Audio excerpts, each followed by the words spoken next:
Shabbat Shalom a todos vocês que nos assistem, Shabbat Shalom a vocês presentes aqui na Har Sion. Eu sou o professor Rodolfo Gurgel, rocha aqui da Sinagoga Har Sion, e tenho uma alegria muito grande de trazer mais uma vez uma mensagem. E essa mensagem, eu trouxe essa mensagem há um ano atrás. E é tão interessante, né, meu irmão e minha irmã, como que a palavra se renova. Né? Há 25 anos o Ministério Ensinando Sião faz o ciclo, né, rotacional da Torá. Então, sempre, né, o nosso Deus grande e poderoso nos ensinou que aprendemos pela repetição, né, e somos muito gratos por esse método de ensino. Então, há 25 anos, renovamos. E cada nova paraxá é uma nova mensagem. Então, é uma mensagem muito especial. Confere comigo aqui na tela. Estamos aqui com a paraxá Toldot, né, que trata de gerações, né? Então você vai encontrar este texto aí em Gênesis capítulo 25, indo até o capítulo 28, Malaquias 1 até o capítulo 2 e Mateus a partir do capítulo 10. Então, meu irmão e minha irmã, quero trazer para você aqui uma mensagem que pude extrair desse texto. E essa mensagem que eu quero trazer para você aqui é Toldot, né? Gerações. Só que eu quero aqui extrair do texto uma geração que está impressa no texto, que é uma geração de empreendedores. Uma geração de empreendedores que marca definitivamente o DNA de Israel. Vocês sabiam? Vocês sabiam que Israel é a nação mais inovadora do planeta Terra? Quem é o Vale do Silício para chegar aos pés da capacidade de criação e inovação? O metro quadrado mais próspero de startups, né, de empresas que trabalham com tecnologias, está em Israel. Grandes das maiores marcas que hoje nós vemos aí nos nossos aplicativos vieram de Israel. Né? Então, vieram do Centro de Pesquisa e Tecnologia lá. Então, aí a minha pergunta, isso está impregnado de alguma forma naquele povo? E eu quero trazer com vocês aqui este olhar empreendedor, inovador, que eu consigo ver aqui. E eu queria também, aqui nesse exato momento, fazer aqui uma homenagem especial a todos os empreendedores dessa casa. Então, eu queria aqui que você ficasse de pé. Você, empreendedor, profissional liberal, você, médico, que tem negócios, você, empresário, eu quero que você fique de pé. Empreendedor, você que tem um negócio próprio, você que é um profissional liberal, você que atua aí como um advogado, dentista, um médico que tem o seu próprio negócio, vocês aí da galeria também. E eu também queria encorajar aqueles que têm no desejo também de empreender. Eu queria também que ficasse de pé, porque se existe esse desejo no seu coração, saiba, meu irmão, existe uma vontade, existe um poder aí. Então eu quero agora que toda a Har Sion, e você também de casa, fique de pé. Fique de pé.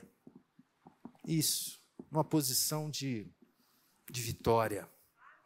Você sabe por quê, pessoal? Você sabe por quê? Vocês venceram. Vocês, todo esse mundo passou por uma das maiores pandemias já existentes. Cenário de guerra, cenário devastador, com obrigação de fechamento de comércios, de tudo, bloqueio de todas as liberdades humanas. E vocês venceram. Vocês venceram, vocês... Salva de palmas para todos vocês, você que está em casa. Salva de palmas para vocês, vocês são mais que vencedores. Vocês romperam. Inabaláveis se fizeram. Sabiam disso? Inabaláveis. Se passamos por 2 guerras mundiais, e agora passamos por essa crise do Covid, que atacou fundamentalmente as nossas finanças. E se vocês estão de pé, é porque são sim vencedores, e mais que vencedores. Uma salva de palmas, glória a Deus, Deus abençoe e fortaleça, porque vocês venceram, é isso aí, uma salva de palmas. Meu irmão e minha irmã, essa paraxá fala muito ao meu coração, E vamos falar hoje sobre 3 pilares que eu sei que afetam diretamente a vida do empreendedor. Primeiro, que é o empreendedorismo, pegar, captar do texto esta riqueza que os nossos patriarcas, todos tiveram essa natureza inovativa. Eles sempre tiveram à frente do seu tempo, todos os patriarcas. Vou focar aqui na vida de Isaac, todos. E falar também sobre uma habilidade própria do nosso povo de negociar. Como que temos que saber negociar para avançar, a capacidade de vendas e a capacidade também de geração de riquezas. Geração de riquezas, tudo isso está atrelado. Então, nós temos aqui, ao longo da Bíblia, centenas de referências ao dinheiro, centenas. E nós vamos abordar aqui algumas, não temos aqui a necessidade de esgotar todo esse tema, porque é vasto. Mas nós vamos fazer aqui uma pequena abordagem sobre isso. E saber, meu irmão e minha irmã, saiba disso, como que a vida financeira, ela afeta toda a sua vida. Saiba disso. Não esconda essa realidade. Eu tenho atendido vários casais que se separaram por não se sustentar financeiramente. Várias crises no lar conjugais nascem por esse chamado vil metal.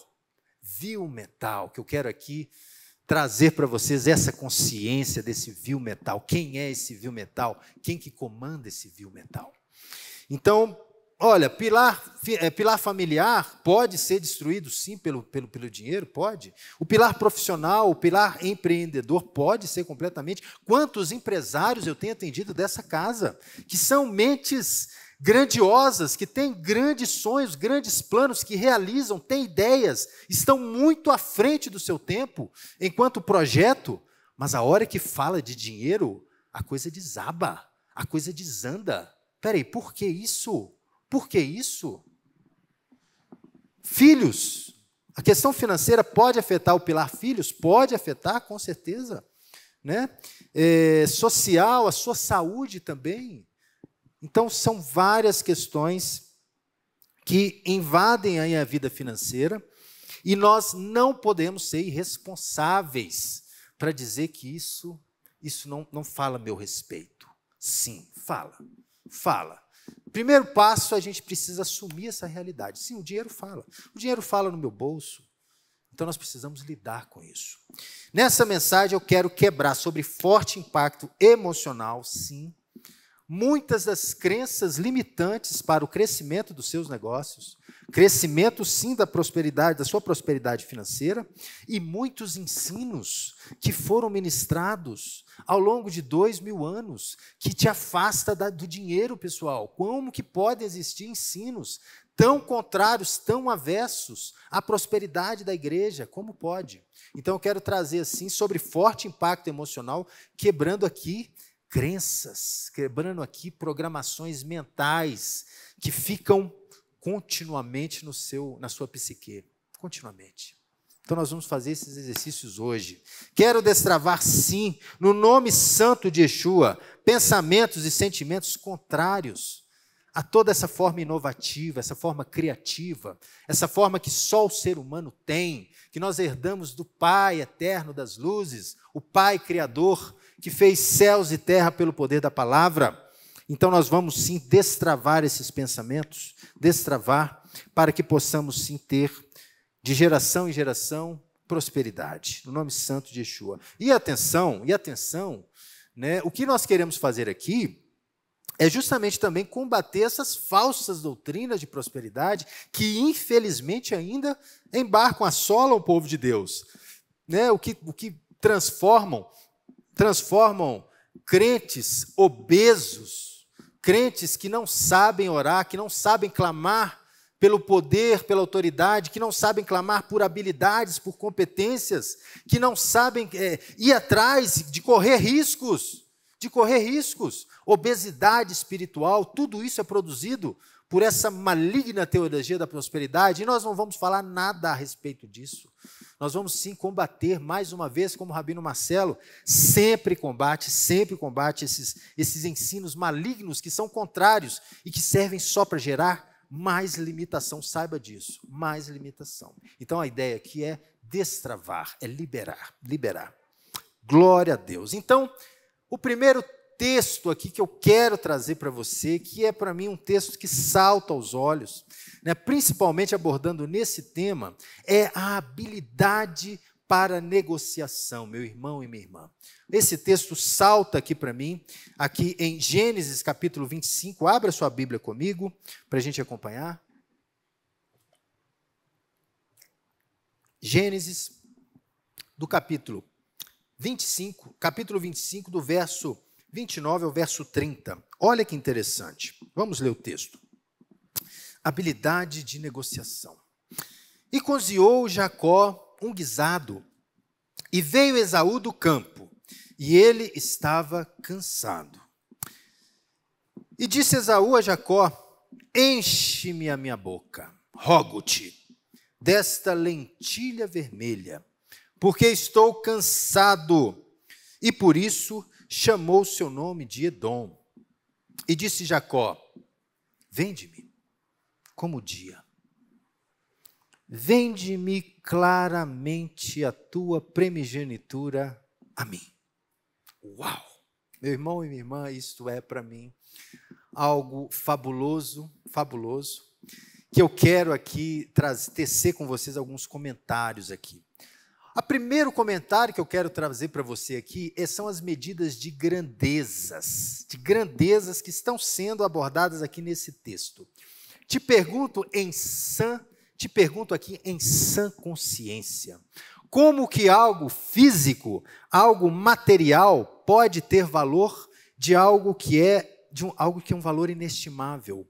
Como que Jacó conseguiu nesta conversa alinhar valores, né, valores que são inesgotáveis? Se você pegar o direito de uma primogenitura, o que é isso, meu irmão e minha irmã? O que é esse direito? É algo sublime, é a descendência do Messias, é ali que está o ponto. Então, como que Jacó consegue ali, naquele primeiro exato momento, negociar este bem? E aqui eu faço essa primeira indagação, olha que interessante. Você tem ali o preço de uma primogenitura, então vamos ver o valor. Um valor inestimável. Não tem como você medir. Quanto que vale? Quanto que valeu isso aí, turma? Irmãos, não tem como medir. É inesgotável. É um valor inesgotável, inestimável. Agora, quanto custa um prato de lentilhas? Eu fiz aqui um cálculo, pensei aqui, um custo de um pão com cozidos de lentilhas. De repente, você pode ir até um supermercado melhor, pegar um pão ali, italiano, com uma massa especial, e pega aqui, importa lá de Israel umas lentilhas ali bem vermelhas daquela região do Mediterrâneo, e você deve chegar no máximo aí uns R$10. O máximo aos R$10. Um prazer ali imediato. Esaú, não contendo seu apetite sedento, enche a minha boca. Que homem sagaz, um homem que não consegue adiar o prazer. Enche-me agora. Que homem sagaz. E Jacó, ali nesse momento, descobre uma oportunidade, sim, uma oportunidade. E é interessante também, meu irmão e minha irmã, eu quero trazer com você aqui um fato, que nós estamos vendo aqui uma relação de vendas. E te pergunto aqui, nós somos vendedores 100%, não assume um outro papel. Você é um vendedor nato. Sabia disso? Você se vende o tempo todo. Opa, no bom sentido, é claro. Nós não estamos trocando os valores inegociáveis, que vocês sabem quais são, mas nós somos vendedores o tempo todo. Veja bem, se você, pai, não vende os seus valores dentro da sua casa, a sua família não vai comprar os seus valores. Não vai comprar.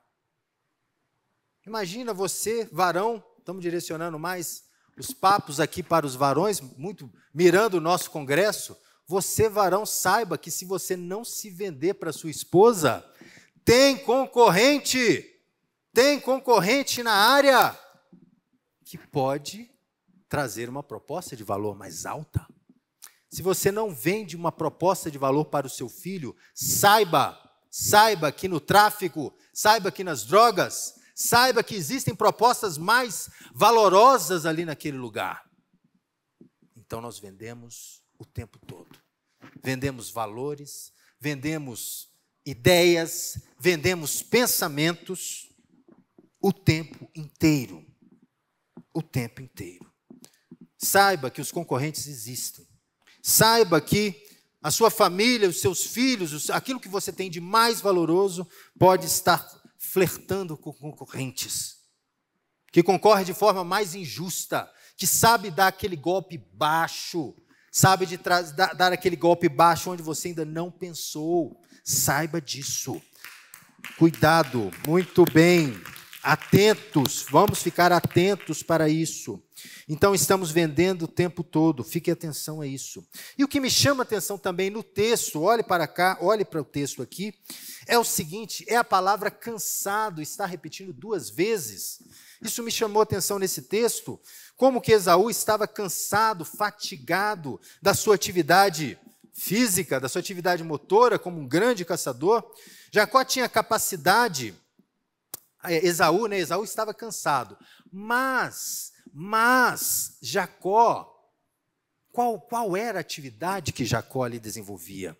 Jacó desenvolvia atividades gastronômicas. Uau!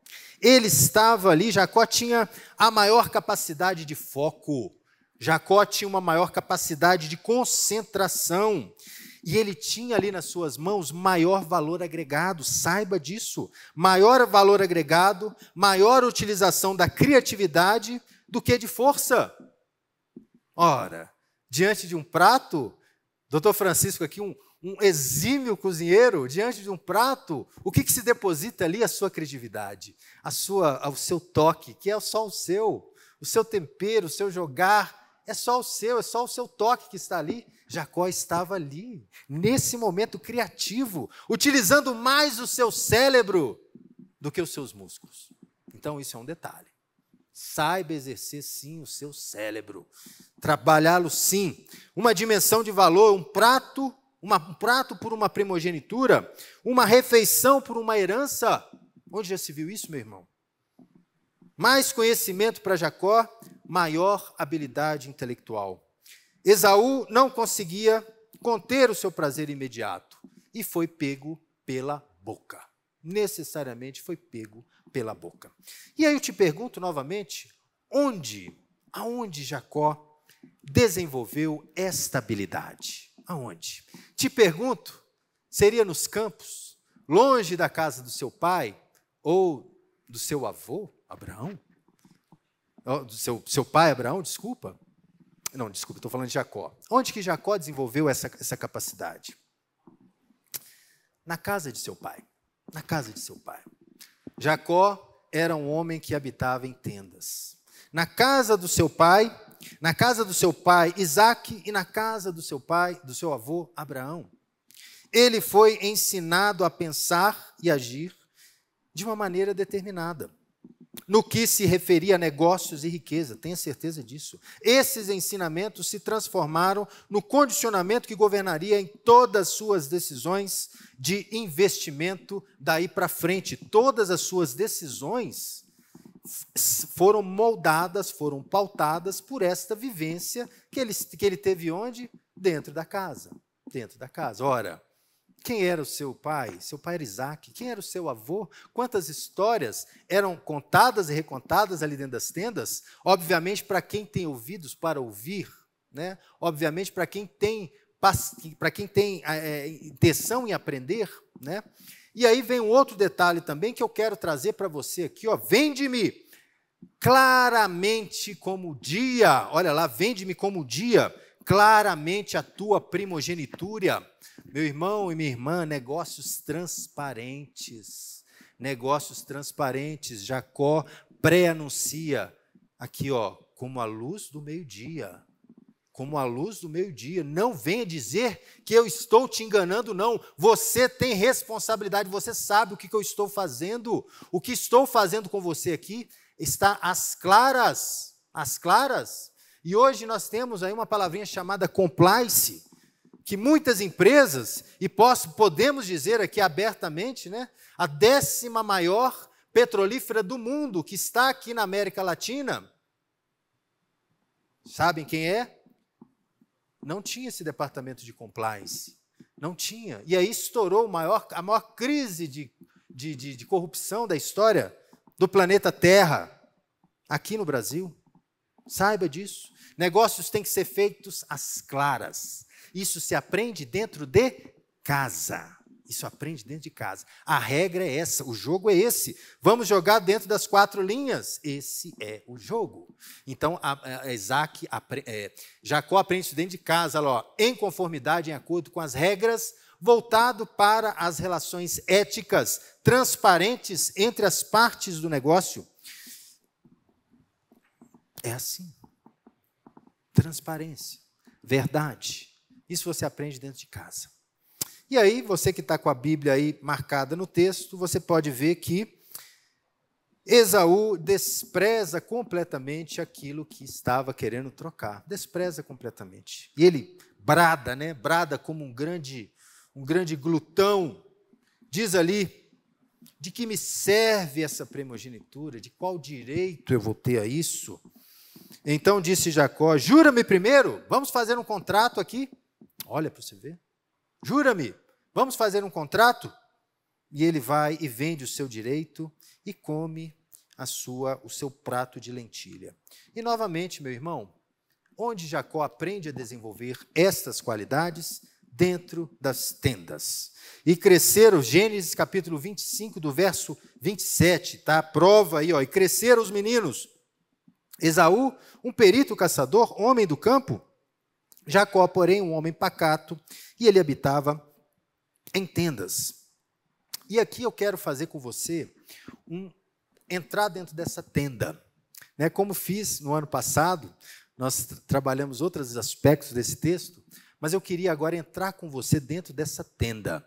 Tá? Estamos ali, Isaac, estamos ali, Rebeca, está ali Jacó. Olha lá. A inteligência financeira, meu irmão e minha irmã, para o bem ou para o mal, ela se constrói dentro das casas e não nos campos. As melhores ou as piores referências para a vida financeira são construídas dentro de casa. Te pergunto, Jacó tinha boas referências financeiras em sua casa? Tinha, com toda certeza. Não só referências teóricas, mas referências de vida. Abraão, um homem próspero, onde que projetava negócios, prosperava. Isaac, idem. E Jacó estava seguindo esse caminho. Então, ele tinha boas referências, sim. Agora, eu quero que você me responda sinceramente, olhando também para a sua vida. Eu vou projetar aqui algumas perguntas. Me responda sinceramente. Sinceramente, me responda. Você acha que Isaac e Rebeca repreendiam Jacó com as frases abaixo? Vou colocar a primeira frase, tá? Faça aí um exame de consciência. Jacó, se afaste do dinheiro. Sabe por quê? Ele é a raiz de todo mal. Você acha, sinceramente, que Jacó ouvia esses ensinos na sua casa? Acho que não. Meu filho, os ricos são gananciosos, são desonestos, são criminosos. Afaste-se deles. Você acha que Jacó ouvia? Mais uma pergunta. Jacó, você não pode ser rico ao mesmo tempo e querer entrar no reino dos céus? Afaste-se. Você acha que Jacó, ele ouvia isso dentro dessa casa? Eu acho que não. Meu filho, dinheiro é sujo. Lave as suas mãos sempre quando tocar nesse metal. Lá na época não tinha, mas no gado, nessa prosperidade. Não mexe com isso, isso é sujo. Nunca ouviu. Outra pergunta. Guarde o seu dinheiro ali dentro de um porco. Meu filho, aprenda. Aprenda a guardar dinheiro num porco. Sabe por que o porco? Porque ele é um animal imundo. É um animal sujo. Meu filho, é lá que você tem que pôr esse vil metal, porque ele é sujo, ele é voraz, ele deixa as pessoas que guardam esse dinheiro igual a ele. Será que Jacó ouviu isso? Não. Não ouviu. E agora eu volto para você. Você ouviu essas mensagens dentro da sua casa? Reflita. Você já ouviu em alguma vez estas verdades sendo jogadas sobre o seu coração? Muitas das vezes você ainda criança, né? Menino, tire a mão do dinheiro, que o dinheiro é sujo. Lava a mão. Algum de vocês já passou por isso? Então, se caso afirmativo, você está refém dos seus próprios pensamentos. Você está refém de uma programação mental que não te liberta. Saiba disso. Saiba disso. É triste. Isso cria um aprisionamento mental. Quantas e quantas pessoas eu tenho atendido que são grandes empreendedores, grandes pessoas que têm uma capacidade inovativa gigantesca, mas são reféns das suas próprias crenças financeiras. Crenças que muitas das vezes foram construídas lá na fase de infância. Na fase, meu irmão e minha irmã, quando você não tem filtro, sabia? Quando você é criança, você não tem, você é como uma esponja. Você recebe só verdade. Tudo aquilo ali só vale verdade para você. É preciso arrancar essa erva daninha com raiz dentro do seu coração. Você só vai ser um grande empreendedor, de fato, quando essas crenças saírem de uma vez por todas da sua vida. Saiba disso. Saiba disso. Te pergunto novamente, quais foram as experiências que Jacó viveu ali, que reafirmaram, então, vamos lá, essas crenças ele não viu. Jacó não viu. Eu tenho certeza, porque isso não faz parte de uma mentalidade poderosa, que nós sabemos que é herdada de todos os patriarcas, não é? Mas aqui, Jacó, ali o texto, voltando ao texto, volte comigo aí na Bíblia, Gênesis capítulo 26, verso 1, existe ali um grande evento, que colocou Jacó e toda a sua família, Isaac e Abraão, todos ali indecisos. Por quê? Foi um momento que, como vocês empreendedores passaram aqui, um momento de fome, um momento de escassez completa. A fome que assolou o mundo antigo a esta época pode ser equivalente, ou foi mais forte, mais agressiva, do que do tempo de Abraão, assim os rabinos explicam. Então, olha o que diz o texto. E havia fome na terra, além da primeira fome, que foi nos dias de Abraão. Por isso foi Isaque a Abimeleque, rei dos filisteus, em Gerar, que está aí em Gênesis capítulo 26. Então, veja bem, ele tinha ali dentro das suas tendas a teoria e a prática. Ele estava vendo a vida próspera dos seus pais, mas estava diante dos teus olhos uma gigantesca crise, uma fome, pessoal. A fome, como a crise do coronavírus, abarcou todo o planeta Terra. E essa fome, temos esses registros também. Assim como numa pandemia, todos foram atingidos sobre forte impacto emocional, com um grande agravante. Esta crise que Jacó estava para passar foi maior do que o seu avô Abraão, do que nos tempos de Abraão. Então, de onde vêm as grandes estratégias agora? Seguindo o texto, acompanhe com seu dedo. E apareceu-lhe o Senhor e disse, apareceu a quem? Apareceu a Isaque. E disse, não desças ao Egito, fique na terra em que eu te disser. Habite nela, e serei contigo e te abençoarei, porque a ti e à tua descendência darei todas as terras e confirmarei o juramento que fiz a Abraão, o teu pai. Olha que lindo. A voz de Deus entrando ali as tendas, né, falando ao coração de Isaque. E quem que está dentro da tenda? Jacó. Não é? Jacó é um homem que habita as tendas. E eu me imagino ali naquela tenda, vendo esta relação.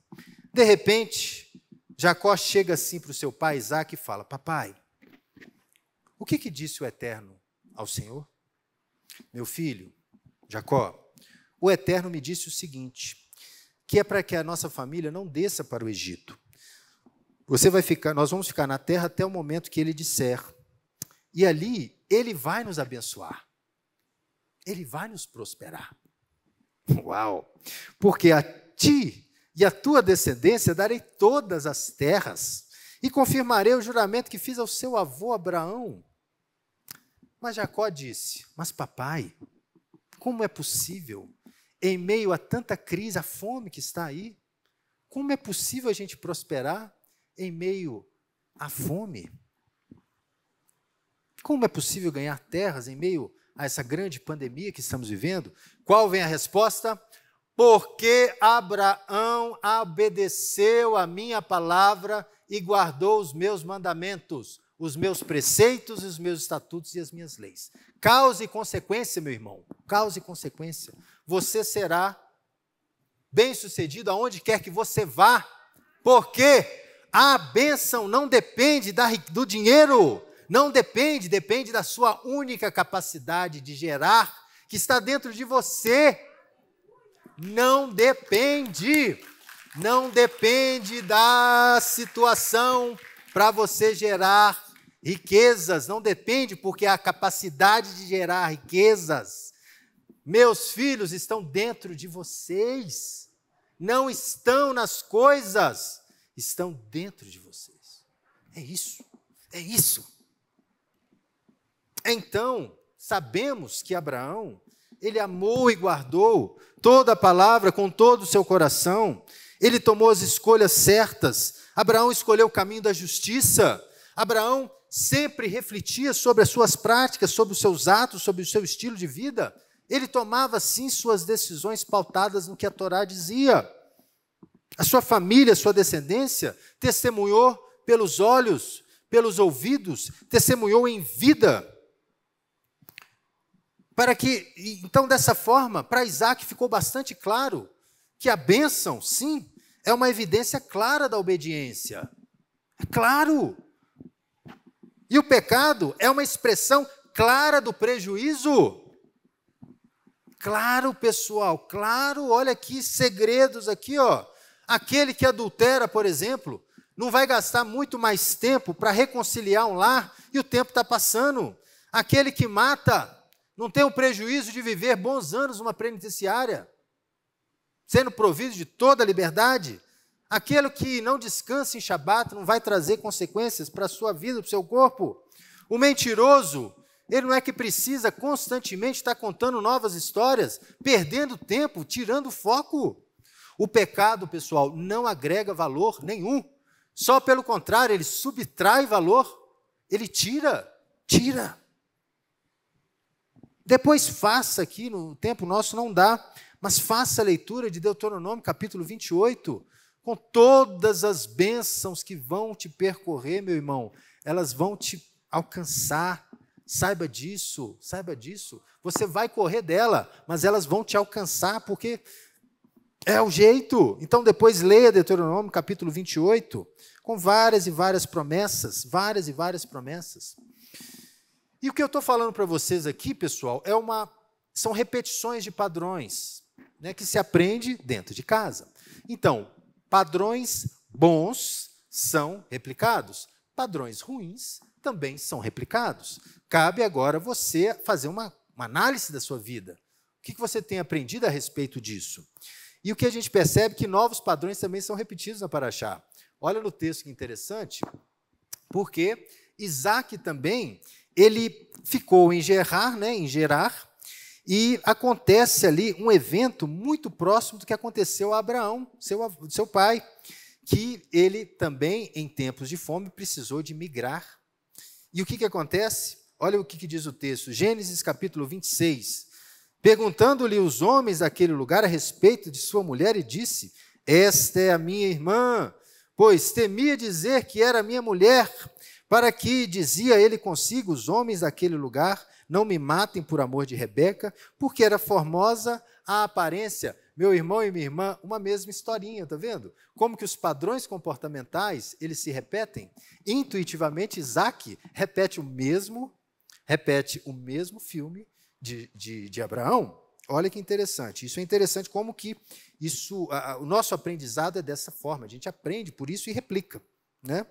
Então, existia um comportamento repetitivo dos patriarcas enquanto definições ali. E aí, vamos mais à frente.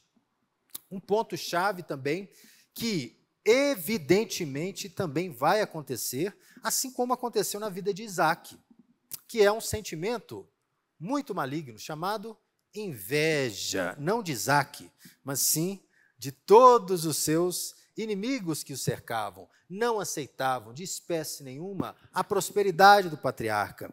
Olha lá o que diz Gênesis capítulo 26, a partir do verso 12. Semeou Isaac naquela terra, e no mesmo ano recolheu 100 por 1, porque o Senhor o abençoava. Enriqueceu-se o homem e prosperou, ficou riquíssimo, possuía ovelhas e bois e grande número de servos, de maneira que os filisteus tinham inveja. E todos os poços que cavavam os seus servos, de seu pai, nos dias de Abraão, seu pai, os filisteus os fecharam e encheram-nos de pó. Olha o que um sentimento de inveja, pessoal, nos traz. A construção de poços, a abertura de poços, saiba para vocês que era uma bênção coletiva, não limitante somente à família de Isaac, mas a abertura de poços traz prosperidade para a região. Mas lutavam fortemente ali contra esse trabalho. E agora, olha que triste, desta vez não seria mais por ideologia que Israel estava sendo atacado, não, nem por rivalidade religiosa, diferenças doutrinárias, teorias raciais, nada disso, apenas por inveja mesmo. O texto deixa bem claro que por inveja, por não aceitar a prosperidade, por não aceitar. E saiba que esse é um comportamento muito próximo daqueles que te rondeiam, meu irmão e minha irmã. Saiba. A inveja é um sentimento que habita no seu nível mais próximo, saiba disso. Né? Uma pessoa que é invejosa, ela não pode morar a 50, 100 quilômetros de você. É uma pessoa que está próxima, que vai ver o seu hábito, que vai ver o seu dia a dia, vai ver a sua construção.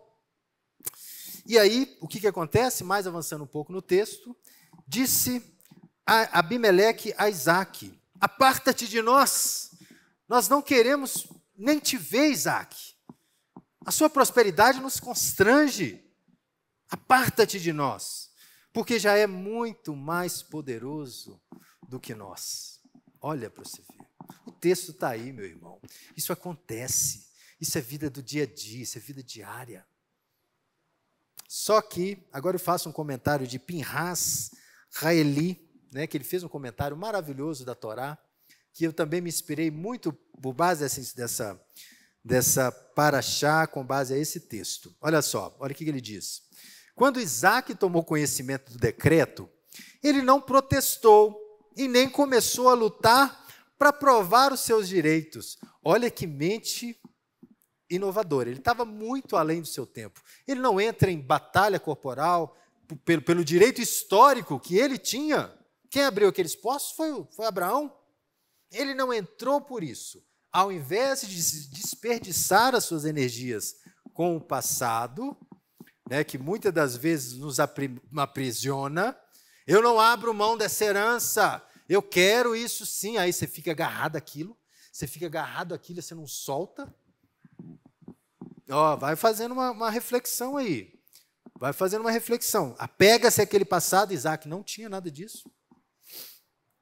Ao invés de desperdiçar suas energias com o passado, preferiu atividades produtivas independentes. Eu vou abrir postos em outros lugares. Quem vai poder me impedir? Eu estou querendo trazer paz, estou querendo trazer prosperidade a essa terra. Ninguém vai me impedir. Quem vai me parar?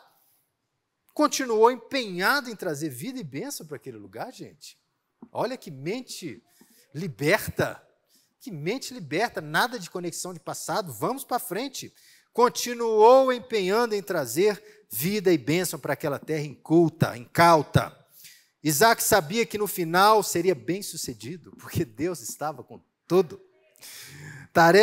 E ele sabia que ao final de tudo aquilo, os seus inimigos poderiam se transformar em amigos, né? Porque ainda que os inimigos queiram destruir os poços que jorram água, saibam que eles também dependem dessa água. Eles dependem. E naturalmente seriam amigos, naturalmente. Uau! Então, seu exemplo pessoal ao menos iria convencê-los de que eles não poderiam abatê-lo. Não. Isaac não para. Ele vai. Tem uma frase muito linda do pastor Martin Luther King. Martin Luther King. O que ele diz? Ele fala assim: se você não consegue correr, caminhe. Se você não consegue correr, ande. Se você não consegue andar, rasteje, mas não pare. Não pare. Isaac, esse exemplo, continue inabalavelmente, não pare, não desista. Muito bem. E agora eu quero aqui, já para a gente encerrar, fiz aqui uma breve passagem, tá, pela vida do patriarca. Não teríamos tempo aqui para entrar nos livros de Juízes, toda a vida de Davi, toda a vida de Salomão. Em tempo oportuno vamos falar sobre isso, saiba, nós vamos falar sobre isso.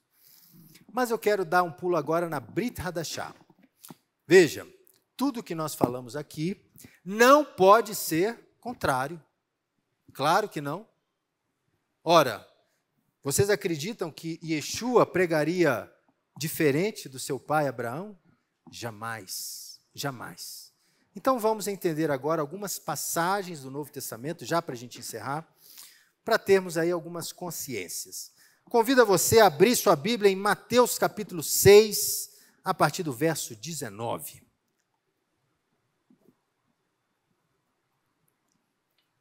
Abra comigo Mateus capítulo 6, a partir do verso 19. O que diz? Não acumulareis para vós outros tesouros, sobre a terra, onde a traça e a ferrugem corrói, e onde os ladrões escavam e roubam, mas ajuntai para vós outros tesouros nos céus, onde a traça e a ferrugem não corrói, onde nem traça nem ferrugem corrói, onde os ladrões não escavam nem roubam, porque onde está o seu coração, onde estará o teu tesouro, ali também estará o seu coração. Pode parecer contraditório tudo isso que nós estamos falando? Pode parecer? Pode. Uma mensagem clara para que não acumulemos. E eu te pergunto, com isso, como eu posso ajuntar tesouros nos céus? Te pergunto. Não seriam, por acaso, uma forma? Não seriam pelas ações de justiça que eu pratico aqui nessa terra? Não seria uma das formas? Não seria da forma da minha tzedakah? Não que isso me garante, obviamente, porque nós sabemos que é o sacrifício vicário, é o sangue de Yeshua que nos salva, que nos redime, que nos dá a vida eterna, nós sabemos e reafirmamos essa verdade. Mas, como que eu posso ajuntar tesouros no céu? Não seriam pelas minhas obras? Não estamos falando de salvação aqui, não. Não estamos falando de salvação. Estamos falando de acúmulo de riquezas espirituais. Não seriam essas riquezas plantadas aqui na terra? Vou te dar um exemplo na própria palavra, no próprio ensino de Yeshua. Olha que interessante. Pois qual, aqui essa palavra está em Lucas capítulo 14, no verso 28. Olha que diz o texto, olha que interessante. Por qual de vós, pretendendo construir uma torre, não se assentaria primeiro para calcular as despesas e verificar se tem os meios para concluir? Opa! Então, o próprio mestre está ensinando que para que eu possa construir um empreendimento, uma casa, uma torre, alguma coisa, eu preciso acumular, eu preciso fazer as contas primeiro, para saber se com os bens que tenho eu consigo realizar, para que depois, leia o texto, você não seja chamado de tolo, que começou uma obra e não parou. Interessante, fala para o seu colega aí do lado assim. Interessante. Muito bem. Vamos voltar em Gênesis capítulo 41, não precisa abrir, agora a gente vai passar um pouco mais rápido. Olha o que diz Gênesis capítulo 41, naqueles 7 anos de fartura. Lembra quando José, divinamente inspirado por Deus, ele recebe uma estratégia de acumular alimentos para 7 anos de escassez? Lembra? Gênesis capítulo 41, do verso 47.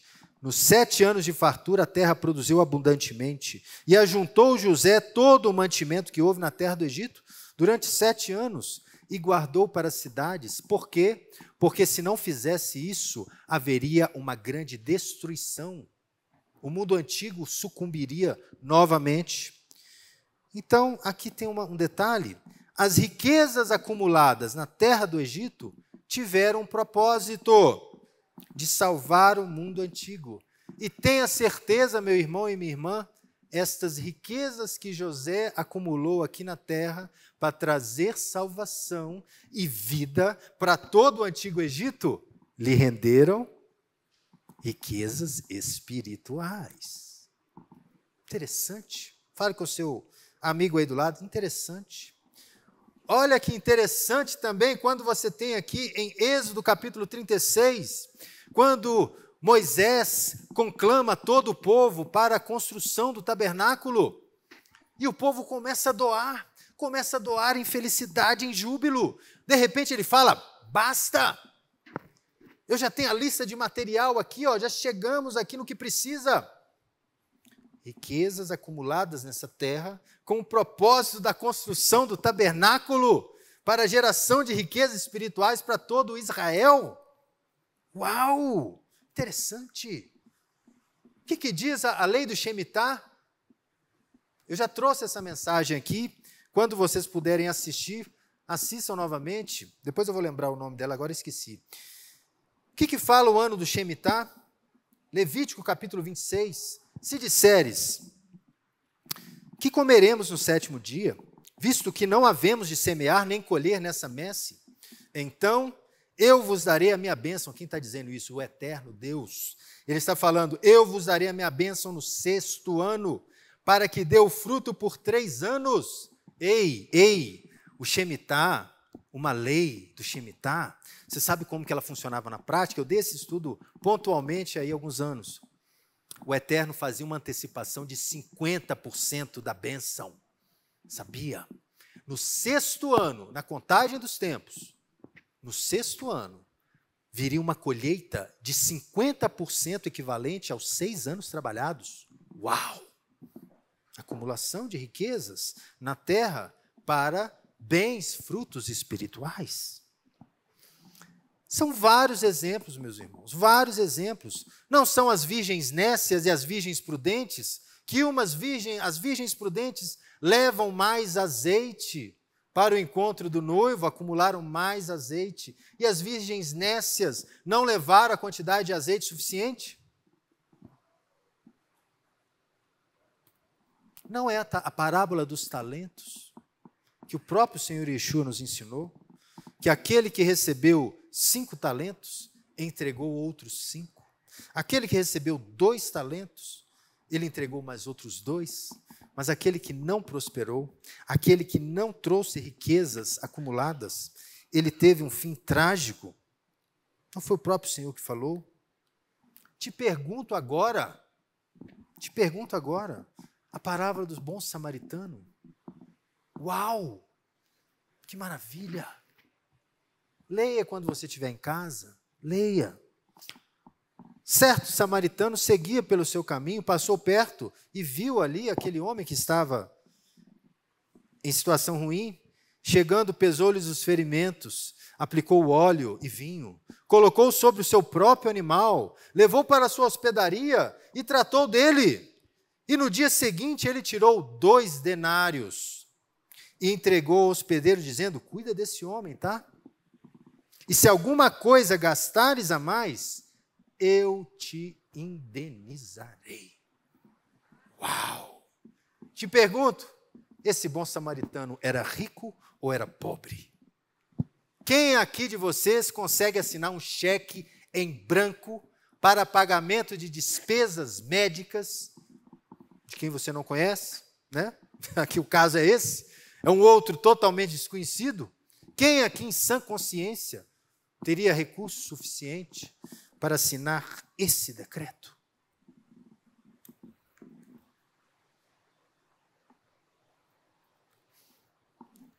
Um outro texto também que me salta aos olhos. E proferiu ainda a parábola, dizendo, aí a parábola do homem rico que o campo produziu com grandes riquezas. Olha que texto marcante. O campo do homem produziu com grande abundância. E ele arrazoava consigo mesmo: que farei? Pois eu não tenho onde recolher os meus frutos. E disse: eu vou fazer isso. Vou destruir os meus celeiros. Vou reconstruí-los maiores. E aí recolherei todo o meu produto e todos os meus bens. E direi à minha alma: tens depósito para muitos anos. Descansa, come, bebe-te, regala-te. Mas Deus lhe disse: louco, essa noite te pedirão a alma. O que tem preparado para ti, para quem será? Este é aquele que tesoura para si, não é rico para com Deus. Meu irmão e minha irmã, fazendo uma análise desse texto, não seria esta riqueza abundante que esse homem colheu uma riqueza de Shemitah? Lembra? O Shemitah, a promessa é, no 6º ano, uma bênção de 50% a mais. Adiantado, em cash. Adiantado. Nosso Deus não tem pré-datado, não, é adiantado. Ei, participe da bênção, você vai ficar 3 anos. O primeiro ano você não vai, você vai descansar, a terra vai descansar. O próximo ano você vai plantar e não vai colher. No 3º ano você começa a receber aquilo que plantou. Então você precisa ter um aporte de capital. Pergunto, não seria esse texto uma abordagem do ano do Shemitah, que esse incauto homem não sabia fazer controles da sua produção? Estava completamente desconectado. Recebi, ganhei. Que história é essa? Não existe bênção sem propósito. Toda a colheita tem um propósito, meu irmão e minha irmã. Seremos responsabilizados por tudo que recebemos e por tudo que fazemos com isso. Saiba, um dos elementos mais marcantes que existe na Torá para discernir o seu livre-arbítrio se chama dinheiro. Se chama dinheiro. E aí, nós temos vários outros exemplos no próprio Novo Testamento. Não estou indo para as cartas do apóstolo Paulo nem Tiago.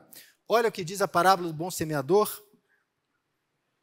Olha lá, leia comigo. O que foi semeado entre os espinhos é que ouve a palavra, porém os cuidados do mundo, a fascinação da riqueza, sufocam.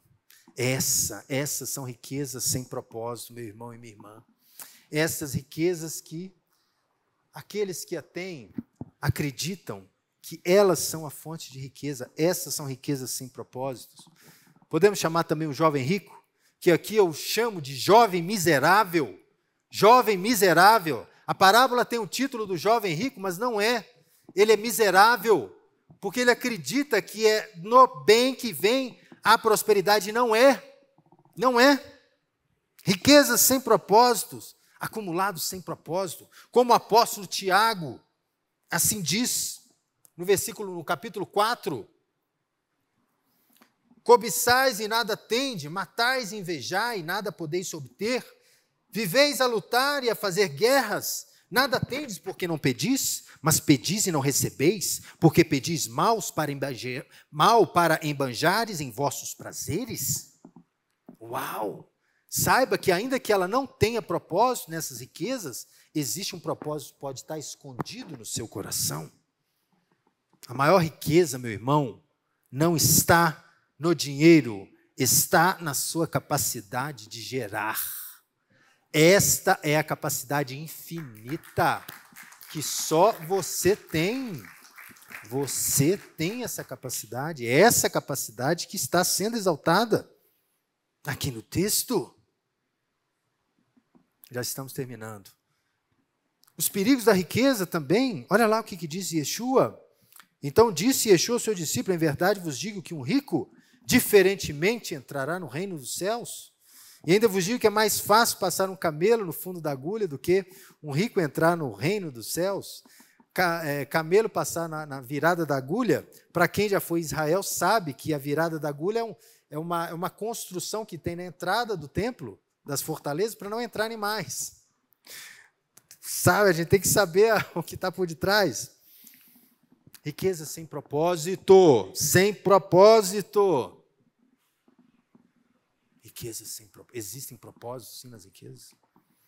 Olha aqui o exemplo está aí logo abaixo.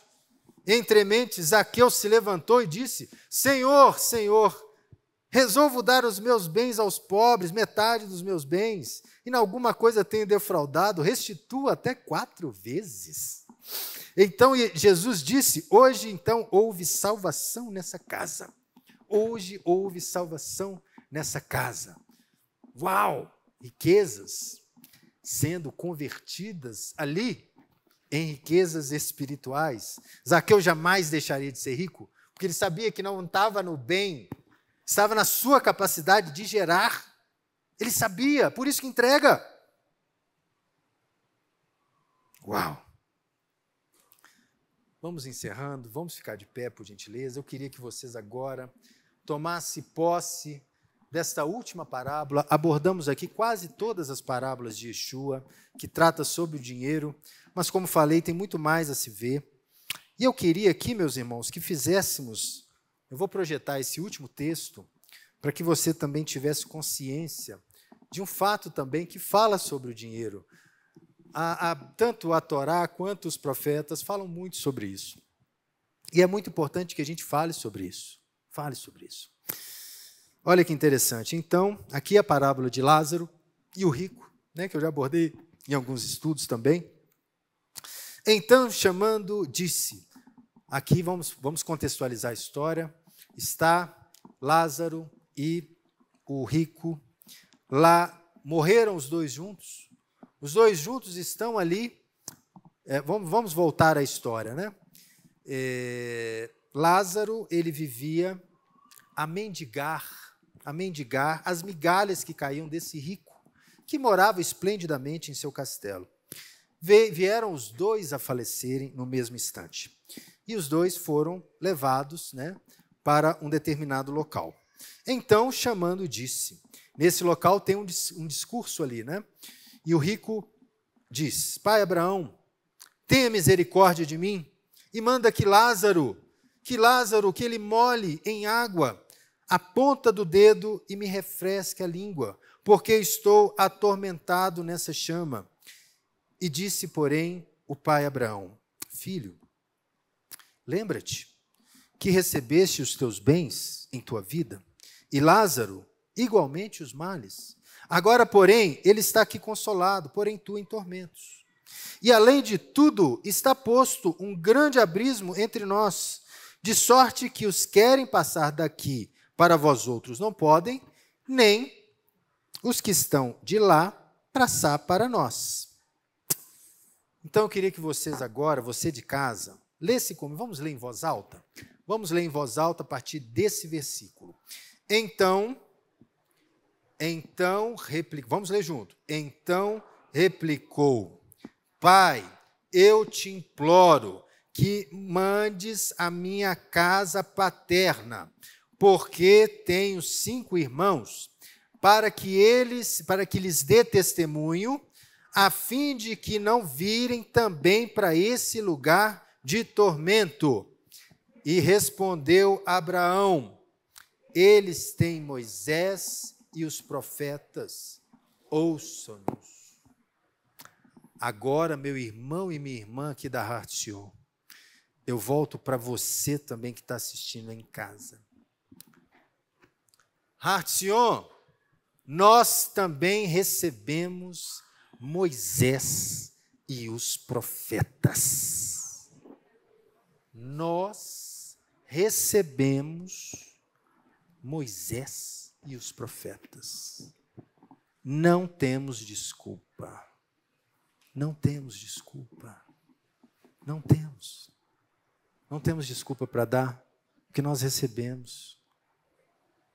Essa é a responsabilidade que nós temos. Nós temos. A restauração faz isso, meu irmão. A restauração não te deixa voando inconsciente numa realidade paralela. Não, ela te volta aqui e agora. Ela te volta para a real.